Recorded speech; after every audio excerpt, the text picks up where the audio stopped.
Good morning, everyone.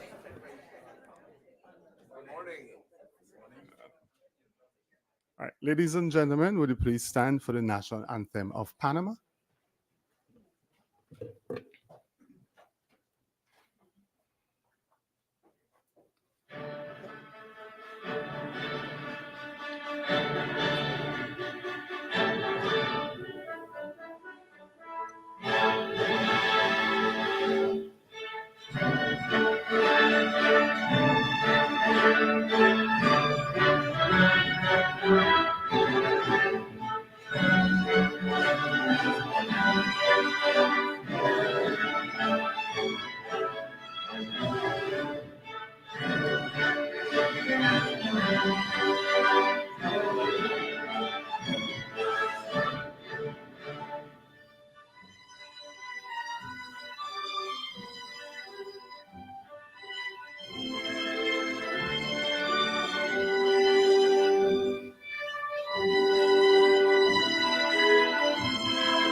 Thank you, ladies and gentlemen. Please have your seat. What a beautiful anthem.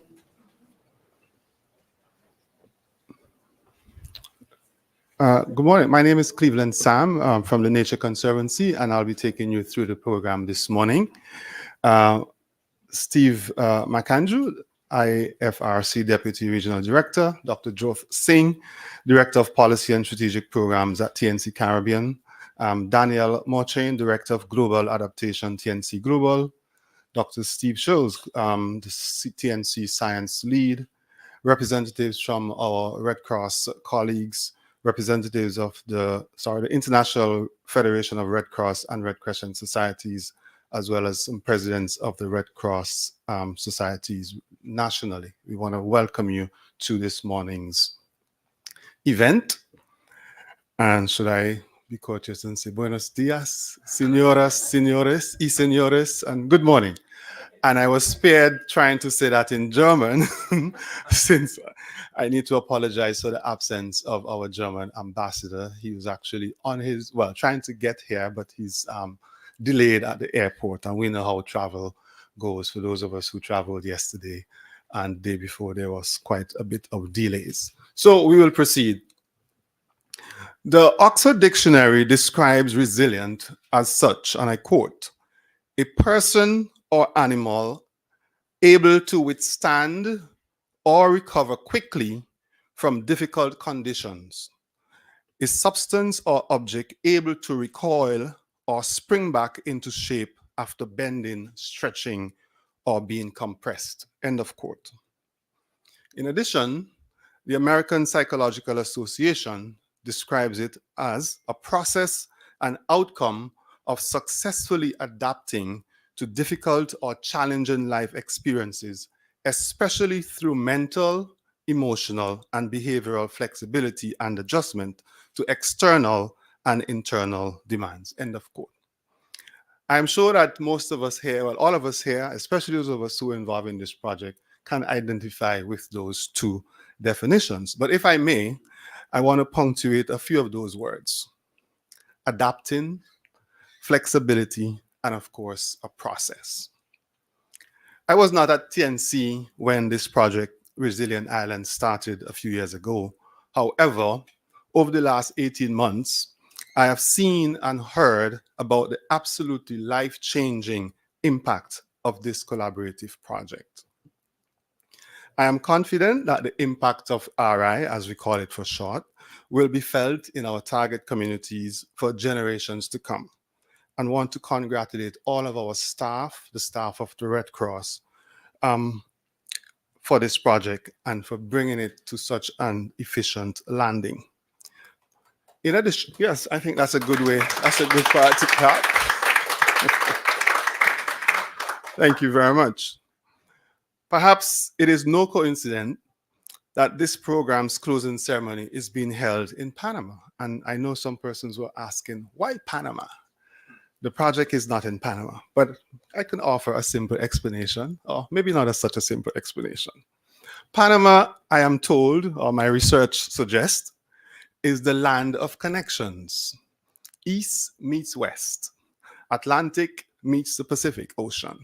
It is where people from throughout the Caribbean and the Americas came to build one of the world's engineering marvels, the Panama Canal.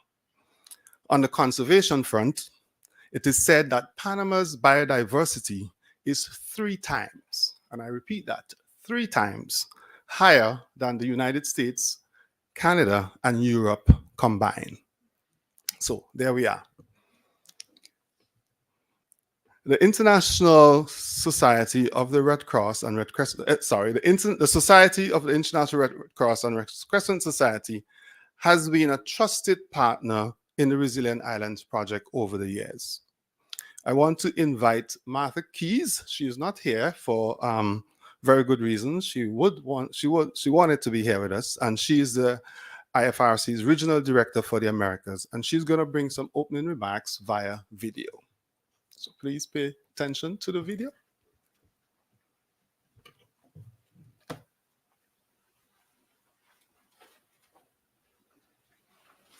Dear members of the diplomatic community, representatives of the Nature Conservancy, presidents of Red Cross societies, and IFRC colleagues. As Regional Director of the IFRC for the Americas region, it is an honor to be here with you, even if virtually, to summarize the impact of this exemplary program and celebrate the power of nature, resilience, and community engagement.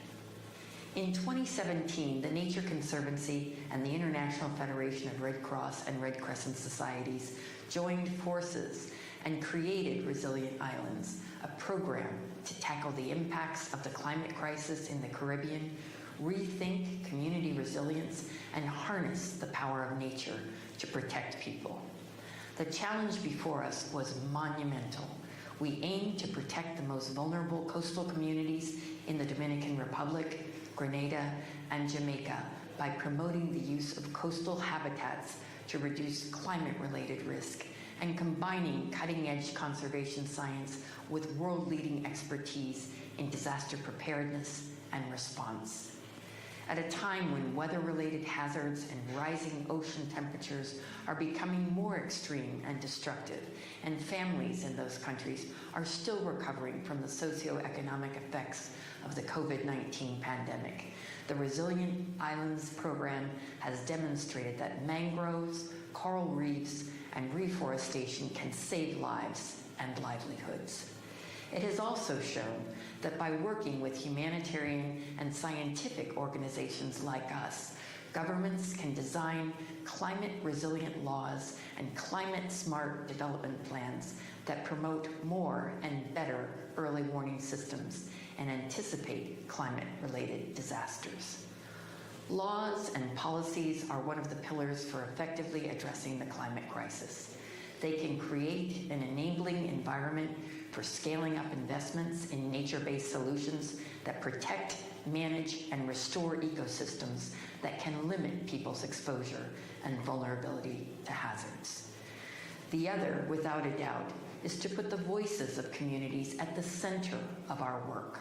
Local actors have played a critical role in ensuring that Resilient Islands approaches are responsive to local needs, inclusive, and sustainable. The involvement, support, and understanding of local communities is essential to restore and protect ecosystems and make solutions sustainable.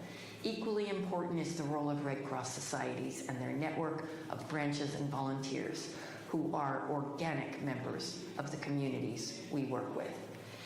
In summary, 5 years on, this pioneering program has not only changed people's lives, as community members themselves will explain to us later this morning, it has also left us with at least 3 significant lessons. Lesson number 1, working with nature to protect people pays off. And as the climate crisis worsens, we should strengthen and expand this approach across the Caribbean and the Americas. Lesson number 2, there is no resilience without localization.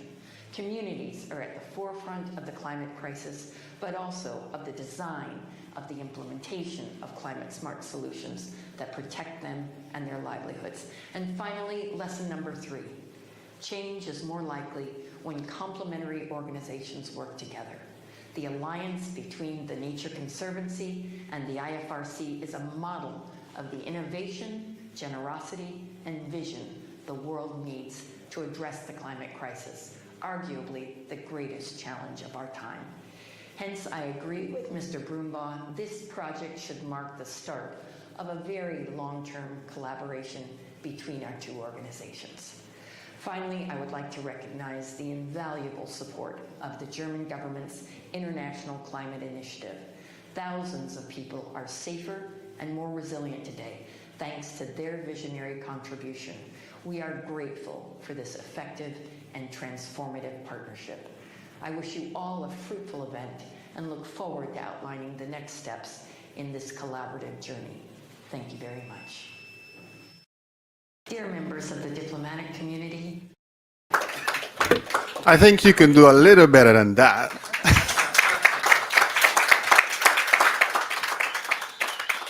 Yes, thank you very much. Thank you very much, Ms. Keys. Next, Dr. Rob Brumbaugh is the Executive Director of TNC Caribbean Division. Rob, again, really wanted to be here, but he is not able to be here. However, like Martha, he also used the technology, and here is Rob via video.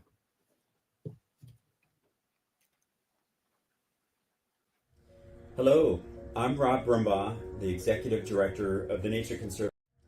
Hello, I'm Rob Brumbaugh, the Executive Director of the Nature Conservancy's Caribbean Division. It is a privilege to offer a few welcoming remarks and to congratulate the project team as this meeting commences. The Resilient Islands Initiative was designed to transition from a focus on disaster response to disaster prevention and climate resilience in a region where climate-related disasters are so prevalent. Importantly, the Resilient Islands Initiative brought nature into the picture. Healthy and well-managed habitats, like mangroves and coral reefs, serve as a buffer against climate impacts, like storm surges, and they are vital for supporting local communities by producing fish, supporting tourism, and providing other direct benefits to the economy. The project itself is a model approach for bringing together organizations with very different and yet very complementary capabilities. The Nature Conservancy's expertise in cutting-edge conservation science, data, and planning tools, and the International Federation of Red Cross and Red Crescent societies the world's largest leader in disaster planning and prevention and response. The project underscored the value of collaboration and partnership, especially considering the challenges presented by a global COVID-19 pandemic in the middle of the project. The team was forced repeatedly to pivot and adapt, and the strength of the collaboration allowed them to do so in ways that perhaps yielded even better outcomes and new insights that we would not have imagined at the beginning. Given this shared experience, I am certain that this project marks the start of a very long-term and productive collaboration between our two organizations. The project focused on helping communities prioritize and invest in protection of nature and natural habitats so that those habitats could serve as nature-based solutions to tackle climate challenges like flooding and storm-related challenges. A core element of Resilient Islands was involving those communities directly in the planning, design, and implementation of local activities. The project provided an opportunity to test solutions and develop tools that address the unique challenges faced by each of those communities involved in the project. Ultimately, those communities were at the forefront of using climate-smart approaches for building climate resilience while simultaneously improving livelihoods. For example, the project team worked directly with ranchers and farmers in the Dominican Republic to improve agricultural practices in mountainous regions and do so in ways that supported their livelihoods while also reducing the risk downstream from flooding during storms. In Grenville Bay, Grenada, and in Old Harbor, Jamaica, the team worked directly with fishers to protect and restore mangroves and offshore coral reefs that provide the first line of defense from coastal storms. Those same ecosystems produce the fish that they depend on for their local fisheries economy. This tailored approach reinforced the value and the opportunity of using nature as a core strategy for addressing climate-related challenges while simultaneously producing economic development benefits. Finally, in closing, I want to express our gratitude and for the support of the German government's International Climate Initiative. This initiative has a long history in the Caribbean of supporting economic development programs and has a keen understanding of the importance of addressing climate challenges simultaneously in a region so challenged by climate impacts. We are grateful for that kind of partnership. Once again, I wish the project team great success in closing this incredible initiative and to shaping the next steps on our journey together. Thank you. Put your hands together for, yeah. Thank you. Thank you very much, Rob, and thank you for the generous applause. At this time, we are going to have the round table where we're going to hear from some of the project.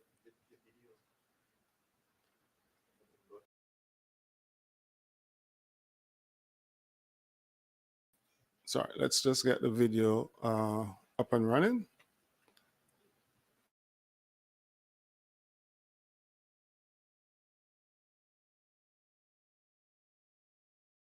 Members of the roundtable, we're going to show you some of the results of the Resilient Island project. Again, this is a video that was put together by the communications team from both the Red Cross and TNC. Enjoy.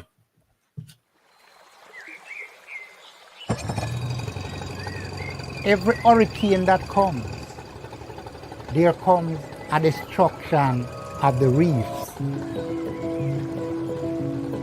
Climate vulnerability in the Caribbean is a serious challenge, but one that nature can help to address. The Resilient Islands program uses climate-smart approaches, including nature-based solutions to reduce disaster risk while increasing coastal resilience to protect communities in Jamaica, Grenada, and the Dominican Republic. TNC, IFRC, and its national societies have joined forces in a collaborative alliance to work on a significant project aimed at creating positive impact in the community. We work together with communities and governments to facilitate conversations, share scientific research findings, and provide recommendations that can shape policies and create an enabling environment for sustainable initiatives. Working within the mangrove ecosystem is a critical part of any risk reduction efforts. It's so interesting that we've had mangroves planted by school kids. And 2 years after, the children are coming back to the same site and like, oh my goodness, I planted this mangrove. It is even taller than I am. Cuando no hay árboles, ese filtro natural se rompe. Y por eso es que ocurren inundaciones bruscas. Inmediatamente nosotros reforestemos el área. Eso va a cambiar. En la cuenca se están estableciendo dos sistemas de producción. Uno agroforestal, que es el que tenemos con la siembra de cacao y naranja, el cual produce beneficios para los propietarios. Y otro sistema silvopastoril, que es la combinación de árboles frutales con forraje, que va en beneficio para la alimentación del ganado. I'd love for them to become a model community, a community that is self-sufficient. Kids could grow up and learn and respect their environment.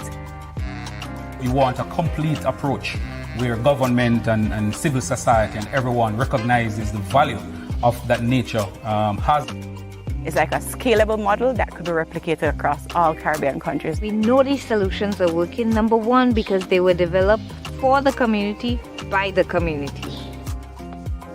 As we go along, getting more educated into the ecosystem, it will also help us to adapt and to change and to rearrange our life and our livelihood for the future to come.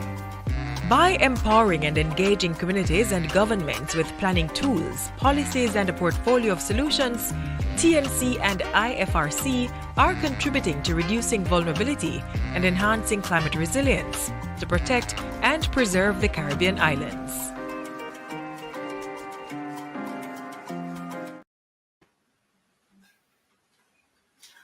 Okay, put your hands together for that, but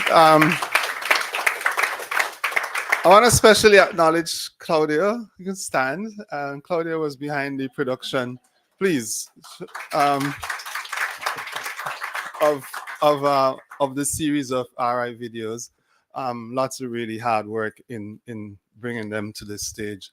And I can tell you that the reaction to the videos, well, at least initially at TNC when they landed on YouTube and social media, was really, really, really good. So thanks again, Claudia, and to your colleagues from the Red Cross who you work with throughout the region to ensure that we captured the project for time to come, for history. I mean, I say to Claudia and my colleagues all the time, we are creating history, and this is one way that we are documenting that history. All right, so ladies and gentlemen, we're going to get into a very interactive session. We are calling it a roundtable, reflections on the RI project implementation from both the Red Cross and TNC. So as I call the name of the panelists, I would like them to come and take a seat here. Samantha Dixon from Grenada. Put your hands together for Samantha and welcome her. Please. Kevin Douglas from Jamaica, and you saw Kevin in the video as well. And also from Jamaica, Donna Blake from TNC Program Director in Jamaica. All right, and we have Steve Schill from TNC, the lead scientist. And last but by no means least, Eddie, who is the project manager for Resilient Island here for TNC. All right, so guys, welcome to the stage. Supposed to say thank you. All right, so we're gonna ask a few questions and have a discussion with our colleagues. And I'm gonna kick it off by just basically directing the questions, and you can decide who among you are going to respond. So as we know, generally, some of the realities that it relates to projects include the fact that projects generally are time-bound and we are constrained by parameters such as restrictive funding, limited capacities, and of course, how the project is going to be sustained. So can you tell us what went well and what didn't go so well with the Resilient Island project? I'm not sure who wants to kick it off. All right, go ahead. Oh, okay. Morning again, everyone. I'm going to reference the policy and advocacy focus and say that our objective in that regard was to identify opportunities to improve legislation and policy so that they emphasize nature as an important tool towards achieving coastal resilience.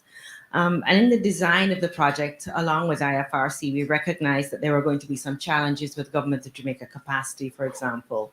And so we tried to, I'm going to say, design that, a solution into that, recognizing that challenge. And so, for example, we had a roadmap devised, which would look at the recommendations made for legislation and policy, and talk about exactly which institution and both community and national level would have a role. And recognizing that that in itself would not be enough, we sought to do two other things, which is to build capacity for advocacy among Government of Jamaica and community, as well as develop an advocacy strategy. And finally, we developed a nature-based solutions portfolio, which allowed us to really galvanize ideas from the community and from the government about what would make sense to make this really useful. So those are really, I think, successful components with regard to policy. All right, Kevin, I know you wanted to say something earlier. Sure. Yes, so there are many things that went well. I'll just highlight two. So for me, one is that the Resilient Islands project really shattered the sometimes held notion that a project that focuses on climate change adaptation and management of the natural resources, there's sometimes a notion held that it cannot be community-led and scientifically sound at the same time. And for me, RI shattered that and showed that even these kind of initiatives can be community-led and still scientifically, empirically sound at the same time. And for me, that was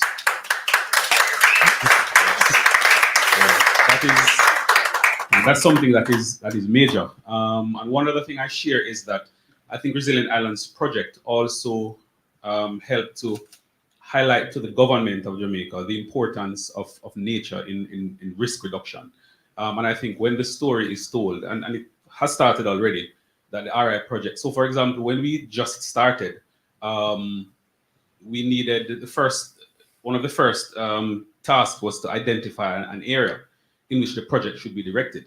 And so of course we needed an objective means of selection.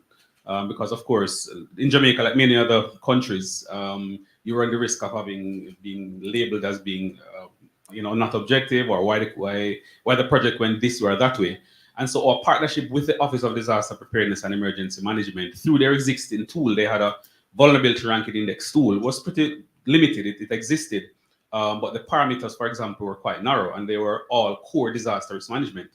And so we saw the VRI elevated to the MVI, which is a modified vulnerability ranking index, and now it is actually a national tool. It's a national vulnerability ranking index, and the significance of that is that the in Jamaica and these many other countries, the natural resources management and disaster risk management tend to be distant cousins in terms of the interactions or so on are not on the practical level. But what we have from that tool is that ODPEM is now, for example, collecting ecosystems data. So in ranking a community in terms of its vulnerability, and hence what needs to be done to build the resilience and reduce the hazard impacts, we see that ecosystems are now an important part of that. And so this is a national tool that has been linked into the National Risk Information Platform, which basically captures national data for Jamaica for reporting under all its conventions and so on. And so the fact that that has been there, and if you go on the NVRI website, you will see the credits to the Resilient Islands Project, TNC, and the Jamaica Red Cross IFRC. So I think those are significant milestones which have started the process. In terms of what didn't go so well, certainly we would love to have gone further into the suite of nature-based solutions in terms of implementation. But again, it's one of the other, during the project lifetime, we'd love to do that. But I guess it underscores the point again that projects of this nature needs time because of some of the inhibitions and so on. But the fact that it is there still holds that foundation firm that we can continue to implement, which we have started to build upon. Thank you very much, Kevin. Yes, I'm going to go to Samantha for a Grenada perspective. Thank you for the opportunity. Good morning, and acknowledging the viewing audience as well. I want you to take a journey backward just a little bit. And then because of the idea, it was a seed that was planted. It was planted in Grenada. It was at the water's edge. It was a bilateral arrangement between TNC and Grenada Red Cross. And then out of the successes of that relationship came the birth of a bigger airline that you said landed. Yes. And I hope it's for refueling. There you go. Yes.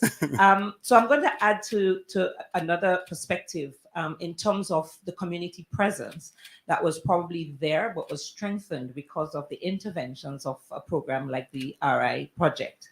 For us in Grenada, it's also leaving resources like the Fisher facility that is going to produce a safer haven and give the Red Cross the opportunity to remain in community, to strengthen its brand and visibility on ground. In terms of newness of the actual content of what we were trying to do, people perceive the Red Cross with a certain notion as having to do the health component or just the response when something happened and the people that kind of just go in the emergency. But now we have the opportunity to prevent a new type of emergency. And so maybe the response will be different. And it also builds the capacity of national societies to put things in place. Mainstreaming nature-based solutions in all the programs that we do in the first aid and all the other areas that we work in is also an opportunity.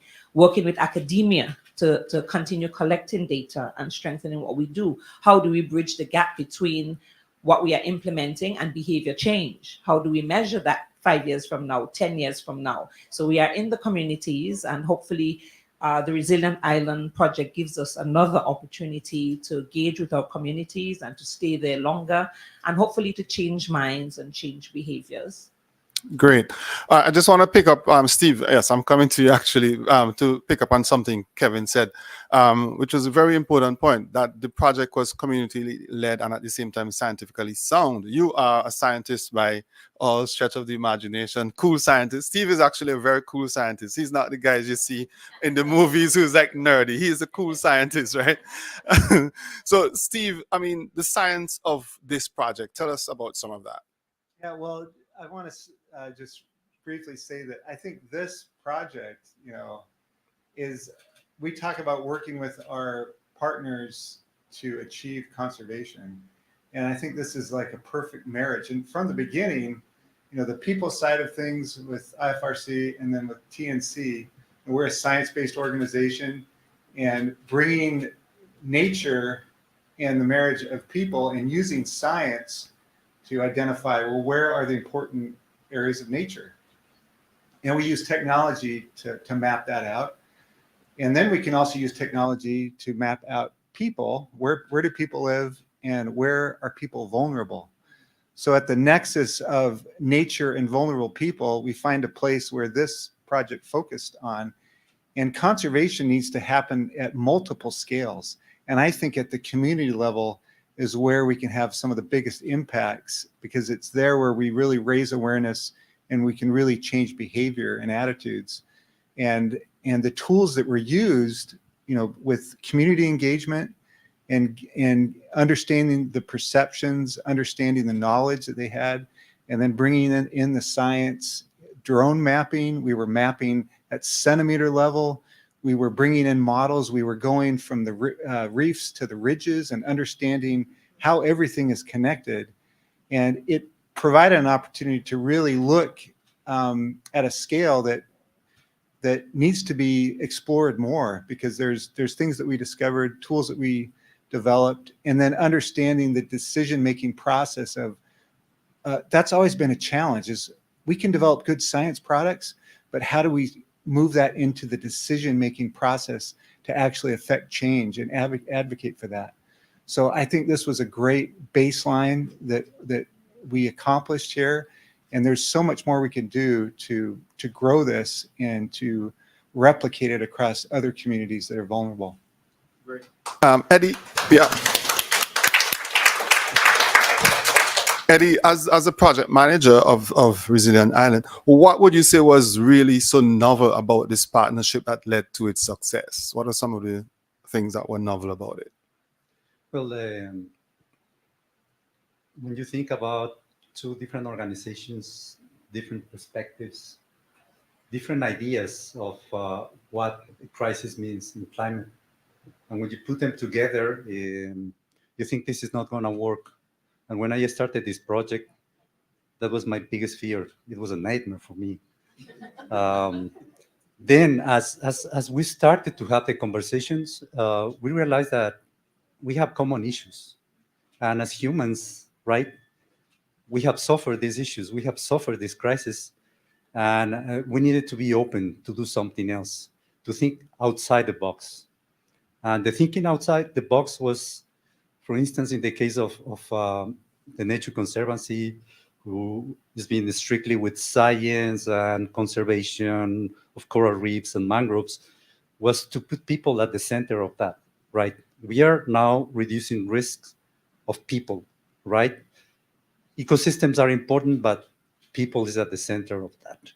The other is the willingness of our colleagues from the Red Cross to somehow adopt the management systems in TNC. And we've been changing this a lot. We had a training on effective, highly effective teams, which really helped us shape, what the project was going to be in the next 5-6 years. After that, I was able to sleep 6 hours, 7 hours. Yes.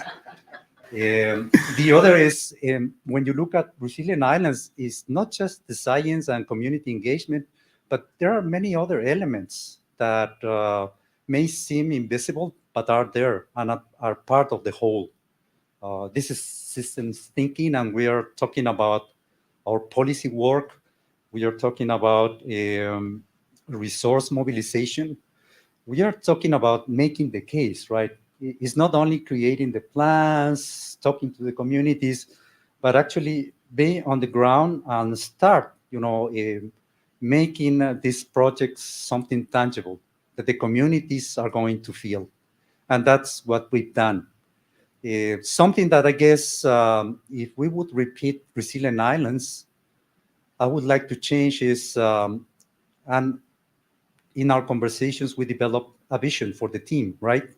We wanted to use the power of nature, the power of science, the power of community engagement, of humanitarian aid to support communities. But the missing part was that this is a project. And the project in 4, 5, 6 years had to end. We needed to start thinking about a program, something more programmatic, something in the long term, which is going to really reflect a high impact in the communities, a high impact in the conservation of our resources. And that's still a work that is ongoing. I want to close today Resilient Islands, the first phase, I want to call it. Maybe we are not living Resilient Islands anymore because we're thinking to extend this initiative beyond islands to other regions of the world where vulnerable people also require our need. They have the need, the urgency of, become resilient through our help. So the other is probably something that made me think the flexibility of the Germans, as we think about sustainability.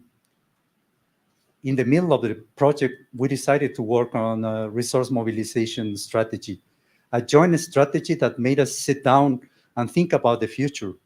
And what we see right now is just the middle point.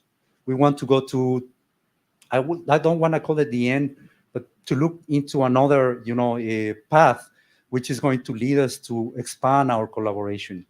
With this resource mobilization strategy, we were able to fundraise to get resources outside of what was planned for IKI and what was planned as co-financing.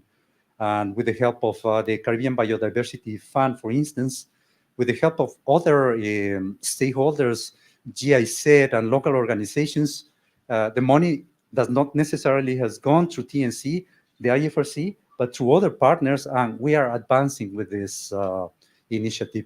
I do hope in the future we'll continue working with resource mobilization, and the missing piece is sustainable financing.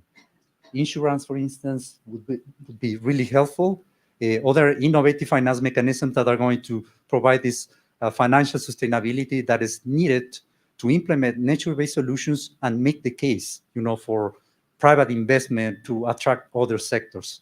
And the other is we've been just targeting flooding, right? Flood risks. But I really would like to go into other sectors, for instance, with agriculture, the need of water, right? Water security, and more emphasis in food security. Thank you so much. Put your hands together for Eddie. And one of the elements coming through all of these statements is really the passion. You can feel the passion of our colleagues here. Moving on, and maybe Eddie, you probably mentioned it in your contribution, but I'm going to ask this question, so each of you, in terms of what do you see as the one critical ingredient that is needed for climate adaptation and increased resilience to be actualized, not just in the Caribbean, as we were saying, but now across the globe? What is that critical element? Go ahead, Samantha. As I reflect on the question that you asked, I think now we have to translate all of this wonderful work into policy, and at the states level, we have to prioritize. I think we need to make it practical, make it look dollars and cents. And so if we convince prevention is going to cost you less than if you have to respond to what has happened, I think we can sell what we're trying to do better. I do understand the challenges with the resource mobilization and the competition for resources to do other things as we prioritize.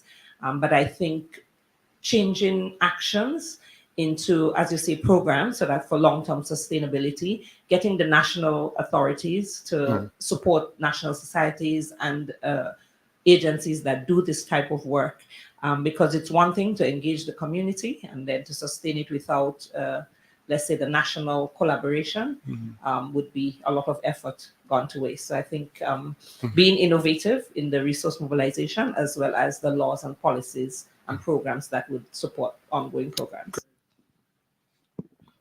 Yes, my view is very, very similar to what Sam just expressed, and Eddie hinted at it as well, in that it be looked at from a program level, because, of course, of the level of intricacies, for example, that is involved at the community level. There's sometimes those nuances, for example, which can act as a barrier, which sometimes do not immediately emerge, for example, at the beginning. And so looking at it from a programmatic level, being able to sustain this kind of input and attention, which, of course, many times it's tied to the financing that's available. So once from a programmatic approach, that is definitely, I think, what is, if I would identify that one thing that could really have it to be actualized, I would say from that level. Thank you. That our experience has shown we need a champion within the government, particularly. It's really great to build the capacity, the knowledge, awareness at the community level, and even in some of the decision makers. And sometimes it's not lack of knowledge, it's that drive to go do something different, do something about it. I mentioned we made some recommendations to the government of Jamaica with regard to legislation and policy and language even that could be changed in some of those existing documents, and making recommendations for new ones. And they remain recommendations. So what is going to be that different thing? Someone has to drive it. And that drive could ideally come from within the government. We're hoping that advocacy with other NGOs, other stakeholders at the table, community level, will also help to drive. And we feel we need this is a little bit beyond the carrot and more of a sort of light stick approach. Yeah, I would say the ability to be flexible and to really listen, because I think at the beginning of this project, we were thinking of certain tools that would be useful at the community level. Building an app, that was originally something, and then we listened, and we tried to determine, well, what their needs isn't what we are originally thinking, and so adapting to that is really critical in continuing that to follow that process. The voices, understanding the voices, the values, and the vision of the community there, and then having the flexibility and adaptiveness to respond to that, and to build tools that that are responding to a specific need. I think that's a really important part of the process. All right. Okay. Sorry, go ahead. Yes, just to add, social behavior. I think when we started Resilient Islands, one of the outcomes was really understanding what people think about nature, what people think about climate change, and also measuring if we were going to get any support. We did a CAP knowledge, attitude, and practices assessment to understand, the before and after the project. We are still in need of the information to see what was the aftermath, to see if we have produced any impact in the behavior of people, because that is the main ingredient to work in policy or whatever else we want to do. And the other is also the behavior, the internal behavior, right? In some ways, I feel like a preacher, TNC, the preacher, nature-based solutions. And when we started this project, even the concept, the term nature-based solutions was like talking about, I don't know, something distant. But now when you hear our colleagues from the IFRC, it's the normal language, right? It's how you do business, it's in your principles. So I am really excited to see that transformation. And I know this transformation in you, the leaders, is going also into the communities, into the volunteers. And we're talking about millions of volunteers from the Red Cross. So I really would like to see that in the future in other regions. Thanks. Great. All right. In the interest of time, we're going to wrap up. So I'm going to ask Samantha and Kevin, because you would have been working close with the communities. How was the project received by the communities? And then I'm going to give my TNC colleagues 30 seconds to wrap up. Yeah, so certainly, like I said, the perception of the community changed. They didn't know that the Red Cross worked in this type of scientific kind of way. So it gave us the opportunity to be there and to be there longer. So the resources helped us to be a little more deliberate in the communities. It also brought indirect strengthening to the communities in that we branched off into other areas of theory and preparedness. We prepared community disaster response teams coming out of that. We have persons trained in first response in the communities. So although it was started with the Resilient Island, bringing us back to the community where we repeated communities, it also gave us the opportunity to be there longer. Now that also puts the community with more expectations, because now you can't leave. And so forming groups and then hopefully spreading that from community to community throughout the island is going to be the bigger impact. All right. Kevin, how was it received in Jamaica? Yes, so it was received really well by the community, as well as the local authorities, for example, the municipal authorities, municipal corporations that works very closely with the community. And so the assessments, for example, which could be a challenge in a sense where sometimes the communities expect, instant action or instant implementation. And so being able to see the patience of the community, for example, during the assessment phase, when we're doing the EVCA, for example, the COVID-19 pandemic came immediately during that time. And so, for example, the willingness of the community as well to adapt and us having virtual EVCAs, and we even had persons from Old Harbour Bay who migrated from the community, living in the US and England, other places, joining on and being a part of the EVCA. So this kind of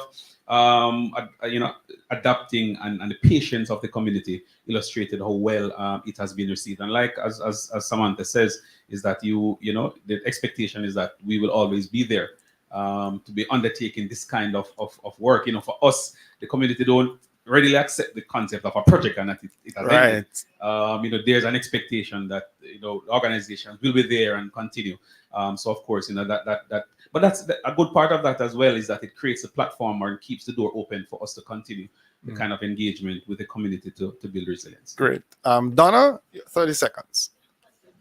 Thanks. I'll just say that we use the opportunity of the policy outcomes and outputs that we had under this project to advance something, a United Nations Environment Program regional project called City Adapt. So we're able to utilize the learnings and, as I said, the policy outputs themselves, and more narrowly focus on city and a urban and peri-urban area focus. I'll just say that we've already started to build on the work, and I hope it will continue. Steve?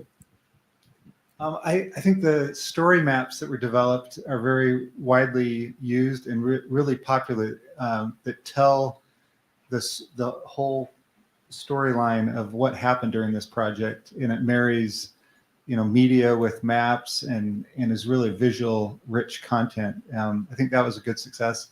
And the fact that governments are now considering nature in terms of the vulnerability assessments, I think is a real landmark, and it's the direction that we need to move. And so I'm really excited about that. Eddie, you have the last word. Yes, just from the perspective of the donors, I think they've been really receptive of the project, flexible enough to let us do some changes in the activities. Part of the scope of the project that sometimes is difficult because you have to go back and forth paperwork. But in this case, this flexibility did let us, you know, do the changes that we see now reflected into some tangible deliverables in IKI, especially the people who's been behind this project has been excited about Resilient Islands. They would like to see more of this kind of models of these initiatives and these partnerships. All right, thank you. Ladies and gentlemen, put your hands together for our panelists. Thank you very much, panelists. You can take your seat. As we transition into the final segment of the ceremony, we have a few closing remarks from both TNC as well as IFRC representative. The first is Steve McAndrew, and Steve is the Deputy Regional Director for the Americas for the International Federation of the Red Cross and Red Crescent Societies. Steve has over 25 years of international humanitarian operation experience, including service, and he looks like he's just 25, right? Right, including service with the American Red Cross, USAID, as well as the Global Emergency Group. Ladies and gentlemen, welcome Steve McAndrew.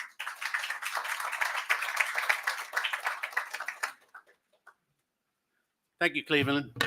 Thanks all. I'm glad to know I look like I'm 25. I wish I felt that way, but that's a little bit different. So I'm supposed to give some closing remarks here. And wow, I mean, what an awesome hour we've had here. I mean, this is kind of amazing what I've just heard, watched, and listened and heard these comments. What this hour represents in terms of sweat, effort, angst, Eddie not sleeping, and like to culminate in this is really this is a great achievement, and it's a celebration we're here for today. So I'm really, really happy to be here. So I was taking down some notes here and trying to put something together here. So just some of the things I've heard today were kind of pretty amazing, I would say. So I'm happy to know, like, our panelists, the people put together the videos, everything we've done here is something I want to be part of. I'm glad to know we're working with cool scientists. I'm wishing I was a cool scientist. I mean, just listening to this, it makes me feel like I want to be part of this. And I think it's something that we need to kind of project out and repeat and promote what we have done, what we can do, and what it's like to work together. And some of the great things I've heard today, like community-led and scientifically sound. That's what I want to be. That is kind of, what a good thing to be able to kind of say, but not just put a label on, but to live it, to say we are scientifically sound and we're community-led. Those two phrases put together is something simple in terms of phrases, but to actually make it happen is monumental and monstrous. It's a giant endeavor with a lot of energy put into it that is still ongoing. So that was just a great comment today. I've also heard reefs to ridges, which I kind of thought was a very good explanation, because it just encompasses everything. So we know that the scientific input from the TNC, looking at from reefs to ridges and all the ins and outs and all the lessons learned, how they work with each other, are things that in the Red Cross, we're not always thinking that way. But if you ask who's present on the reefs to the ridges, it's us. The Red Cross is there. And just as we're sitting here today, we have Red Cross, Red Crescent volunteers working in Gaza, crossing lines in Ukraine, doing things all over the place. So we are present, and we're very happy to be part of this model and this complementary partnership we have. And I think of some of the words of kind of what Rob was saying in the beginning, and our regional director, Martha, that change is more likely with complementarity. So, and complementarity is not really easy. Right, Eddie. Eddie says right to that, because it's not easy. You have to work at it. Anything that's of value takes work. And we have different cultures, different ways of working, different priorities, different bosses, different reporting lines, budgets. Oh my gosh, how do the budgets work? So I think there's a lot to be said on this model of complementarity and how we've worked together here, because it's as we've heard, it's a model that we can share and can be used to promote others. Now, when I look at I just want to kind of read a bit my Resilient Islands cheat sheets here, right? And nature-based solutions, it's designed to support and protect the growth and protection of coral reefs and mangrove forests to reduce the impact of waves, of storms, and how they hurt the people and damage the communities. The model we've put together shows that we can stand up to those waves. And I think this model of us working together is innovative, because we're in looking forward into the future.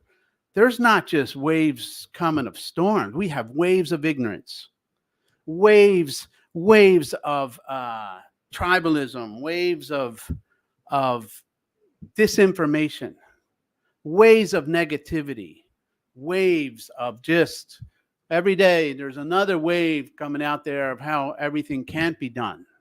But this model shows we can reinforce, we can stand up to those waves if we stand together and work together. So for me, this is a great model. I'm looking forward to standing together and moving forward. On behalf of the International Federation, we welcome this partnership with the Nature Conservancy. We're looking forward to doing more and bigger places all around the world. So from our side, you have our commitment that we are looking to move forward and build upon what we've achieved. So thank you.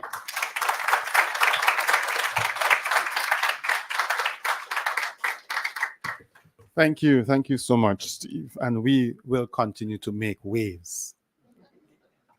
Up next, we hear closing remarks from TNC. And to bring those remarks is my colleague, Dr. Jyoth Singh. And he joined TNC in March 2022 as Institutional Partnership Director. and then he was promoted to Director of Policy and Strategic Programs in the division in May 2023. Before joining TNC, Jooth held several senior positions, including with the International Fund for Animal Welfare, the USAID Eastern and Southern Caribbean Division, as well as with the Caribbean Biodiversity Fund and with the Environmental Management Authority in Trinidad and Tobago, his homeland. And I know there are a lot of Trinis here today, so I'm sure you'll be welcome. Your son of the soil, Jooth.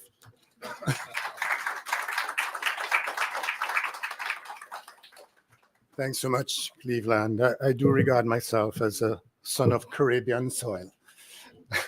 Water born in Trinidad, I've lived across the Caribbean, and that is my home.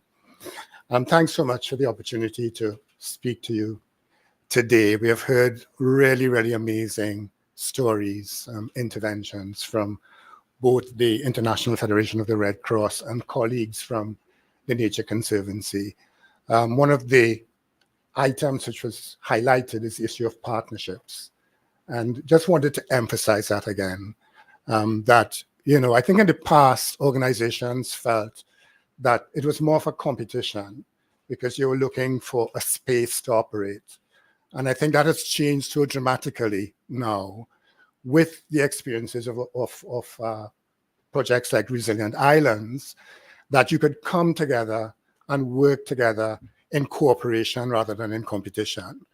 And so the Nature Conservancy actually is very committed to this aspect of work, working together with our colleagues, because we have long recognized that we cannot do it on our own, and we will only succeed if we do it in partnerships. So we're really reflecting on the experience within Resilient Islands, global organizations, the International Federation of the Red Cross and the Nature Conservancy, making that connection at the global level, working at a regional level within the Caribbean. And TNC, of course, has an office in the Caribbean, TNC Caribbean, as well as working with the International Federation of the Red Cross, which has a regional remit within the Caribbean. Then connecting at the national level, connecting at the local level, and connecting at the community level.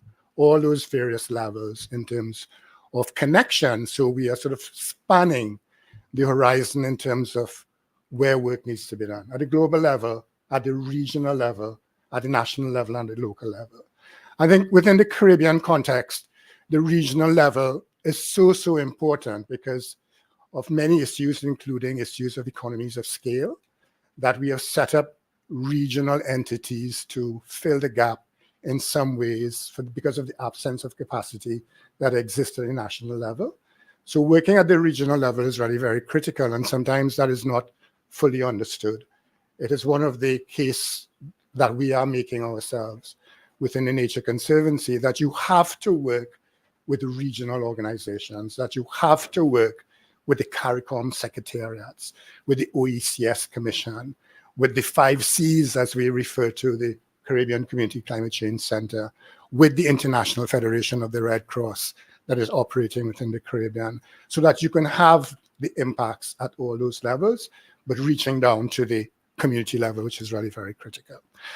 From everything that I've read and everything that I've listened to and experienced myself, I think it is correct to say that this project demonstrated community leadership.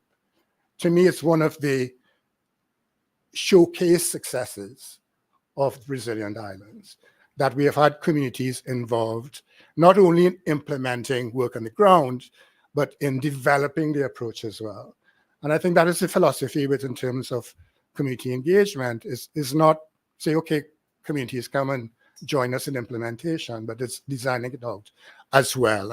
And clearly within Resilient Islands, that has happened. So I wanted really for you to join me in thanking the communities operating in this project, the Old Harbor Bay in Jamaica, in Grenville in Grenada, and Michis in the Dominican Republic. Please join me in applauding those community engagements. I think we will succeed when communities take ownership, and clearly from what we've heard, that has certainly happened with resilient islands. Just wanted to say as well that we are seeing resilient islands, as has been mentioned by Eddie and others, as a first phase. We are seeing this as a project which has to be replicated, and we're seeing this as a project which has to be scaled, and we're seeing this as a project that needs to be converted to a program, as we have heard as well. That we cannot go through these short-term, 5 years is short-term, in the context of finding solutions at a global level, finding solutions to this planet. It has to be longer-term interventions. And so I think that conversion to, this phase one of resilient islands into phases that will come is very, very critical. So TNC views this as a model which has to be scaled and which has to be replicated. And scaling can take place at different levels. Of course, the issue of financing is critical. And, we within TNC, we have reflected on the small amounts of money that you get to implement a project. And in the context of what needs to be done, $5 million, $7 million, it's still small. We need to start looking at $50 million, $100 million to really have the longer term interventions. And there's an opportunity for us to do that together. TNC recently became accredited to the Green Climate Fund, and we are already putting together some projects that will be able to utilize the funding that is available through that mechanism. Eddie and myself, we are working on a concept called Operation Coastal Resilience, which will see expansion, to my mind, Eddie, on some of what I've heard with regards to the experiences here within this project. So we are thinking, bigger scale. So you have to think on all levels, right? You're thinking about communities and engaging communities at that level, but we have to be thinking in terms of a larger scale if we want to have the impact that is required. And so, accessing funding that will allow us to do that is going to be really very critical. I wanted to share as well the issue of the role of policy. I've heard that through the conversation as well. Our Chief Executive Officer, Jen Morris, has said to the team recently that we will have real successes in our ambition to reach targets within the organization, our 2030 goals within TNC, through, she said, policy. We really need to focus on policy. And, I'll share a story. Steve and myself, we were recently at the Cartagena Convention, COP17 in Aruba. And Steve, of course, is our science guru. Steve is a man for science within the organization. And he was sharing with me, was the first meeting that he attended on a policy level at a regional scale. And when we sat through three days of meetings, Steve said to me, Joe, I'm real happy I'm doing the science and you're doing the policy. Because the policy is really challenging and sometimes very boring, right? But you have to engage it. And so interventions at the policy level, I think, is really critical, and it's important to see that we address the issue of policy. So we're looking forward to the planning workshop, which is to follow this. I'm happy to see my colleague, Daniel Moshane here, who operates at a global level and who will be engaging in planning for this follow-up phase, together with colleagues from the International Federation of the Red Cross. Jennifer and I had a conversation early on as well. I think there's great work to be done. So putting the minds together for the next day and a half to develop these subsequent pieces of work, which needs to follow on from Resilient Islands, is really going to be very, very critical. I also wanted to extend thanks to the German government, the International Climate Initiative, for funding this engagement. We could not do it without their support. The German government has been very supportive of development work within the Caribbean. You've heard mention of the Caribbean Biodiversity Fund, which is where I worked as well, previous to joining TNC, where I set up the ecosystem-based adaptation facility. A lot of funding has been channeled by the government of Germany into the Caribbean. So we're very grateful for that. In closing, I wanted to say a huge thank you to the teams that have been operating on the Resilient Islands, the teams from within the Nature Conservancy, the teams from within the International Federation of the Red Cross, from Jamaica, from the Dominican Republic, from Grenada, who have really been the backbone of this project. And we have heard from some of them in this room how passionate they feel about engaging in this very, very critical work. So a heartfelt thanks to all those teams who have been operating to make this project, I think, a resounding success. Thank you all very much.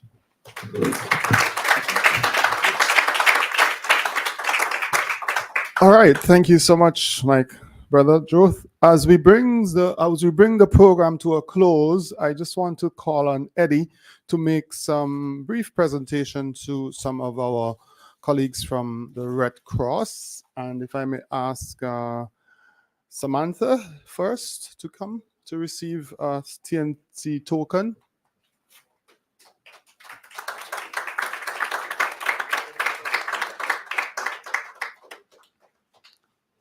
We'll ask Kevin.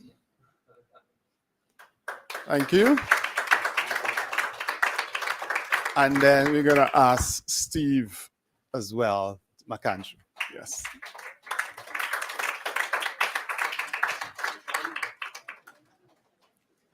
All right, thanks, guys. Thanks very much, Eddie.